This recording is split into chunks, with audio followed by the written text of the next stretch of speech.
بسم اللہ الرحمن الرحیم۔ مومنین اکرام، اعتکاف کیا ہے؟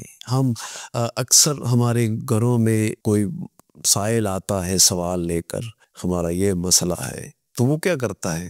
پہلے ہمارے گھر میں آتا ہے، پھر وہ بیچارہ چونکہ مسائل میں مبتلا ہوتا ہے تو وہ ہماری تعریفیں کرتا ہے یا ان کی تعریفیں کرتا ہے جن سے ہمیں محبت۔ مومنین اکرام، یہی ہے اعتکاف۔ قربت کی نیت سے اللہ تعالیٰ کے گھر میں انسان جاتا ہے، اللہ تعالیٰ کی تعریفیں کرتا ہے یا ان کا واسطہ دیتا ہے جس سے اللہ تعالیٰ کو محبت ہے، جن ہستیوں سے۔ تجھے محمد عربی کا واسطہ، تجھے علی علیہ السلام کا واسطہ اور جناب فاطمۃ الزہرا سلام اللہ علیہا کے واسطے کو اللہ تعالیٰ رد نہیں کرتا ہے۔ اللہ تعالیٰ کے گھر میں عبادتیں کرے، اللہ تعالیٰ کے گھر میں نمازیں پڑھے اور 3 دن تک، کم از کم 3 دن اور 2 راتیں اللہ کا کے گھر میں جا کر مناجات کرے، دعائیں کرے، یہ ہے اعتکاف۔ برادران کے ہاں 10 دن جو ہے وہ اعتکاف کیا جاتا ہے۔ ہم شیعان حیدر کرار کا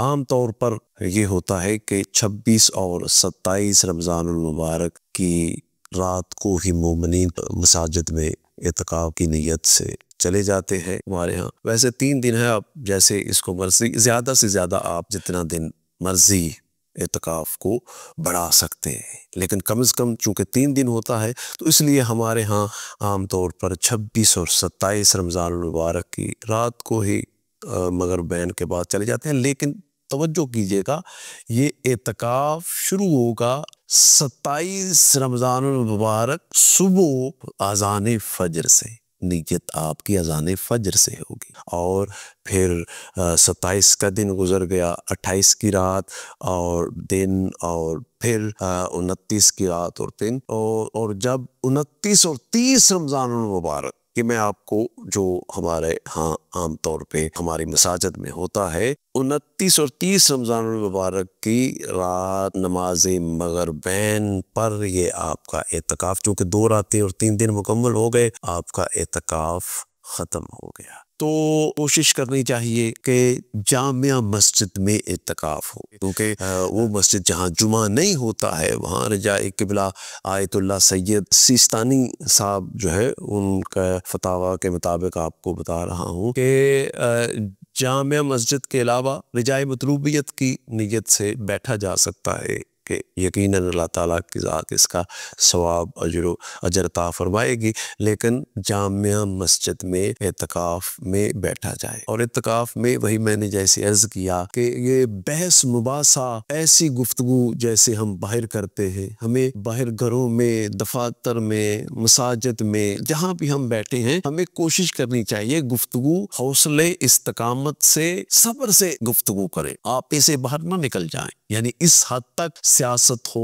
مذہب ہو، کسی بھی بات پر بحث اس انداز میں نہ کی جائے کہ وہ آپ سے باہر ہو جائے۔ لیکن مسجد میں جب آپ اعتکاف میں بیٹھے ہیں تو وہاں نماز پڑھیں۔ اگر آپس میں گفتگو بھی کرنی ہے تو وہ گفتگو جو ہے وہ تعمیری ہونی چاہیے، وہ گفتگو، وہ بحث مباحثہ، مذہب پہ ہی مثلا بحث مباحثہ ہو جائے، ایسی گفتگو جس پہ ایک دوسرے میں غصے میں آ جائیں، یا ایسا وہاں کاروباری سلسلہ کوئی شروع کر لے، جی، تو یہ نہیں ہے۔ وہاں آپ جب مسجد میں ہیں وہاں آپ کی نیت نماز کی ہونی چاہیے، دعاؤں کی ہونی چاہیے، وہاں سے جب اٹھے تو اللہ تعالیٰ کی رضائیں انکساری ہونی چاہیے، تبدیلی ہونی چاہیے۔ جب اعتکاف سے آپ آئے ہیں تو عاجزی ہونی چاہیے۔ میں جب اعتکاف سے اٹھا ہوں تو میرے سامنے ایک مشن ہے، اب میں تو کچھ بھی نہیں ہوں، ساری جو عبادتیں ہیں، سارے اعمال جو ہے وہ اس کی ایک نعمت کا بدل نہیں ہے کہ اس کریم اللہ نے ہمیں آل محمد کی غلامی عطا کی ہے۔ اللہ تعالیٰ نے ہم کو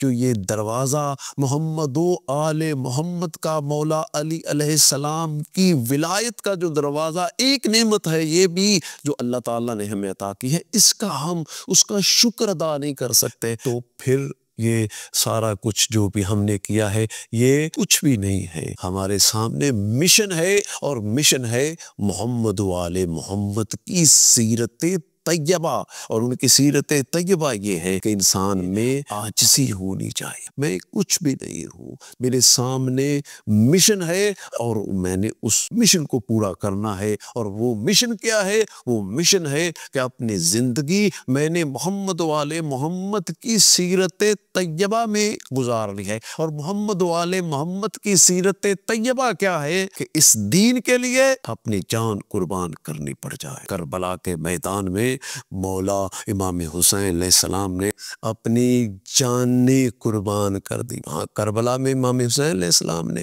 اور مولا علی علیہ السلام نے مسجد کوفہ میں 19 رمضان کو اپنی جان اس کریم اللہ کے لیے قربان کر دی. تو ہمارا مشن یہ ہے کہ ہم نے اس کریم اللہ تعالیٰ نے جو ہمیں ہمارا سیرت، ہماری کردار، ہمارا رہن سہن ایسا ہو کہ نظر آئے کہ یہ زین العابدین کا ماننے والا ہے، یہ جعفر صادق کا ماننے والا ہے. جب ہم اعتکاف سے اٹھیں تو ہم یہ غور و فکر کریں. سب سے بڑا عمل اعتکاف میں یہ ہے کہ غور و فکر کیا جائے کہ میں کیا ہوں. میں اس کے دربار میں آیا ہوں تو میری زندگی میں تبدیلی ہونی چاہیے. اللہ تعالیٰ مجھے اور آپ کو، ہم سب کو اللہ تعالیٰ کی رضائیں حاصل کرنے کی توفیق عطا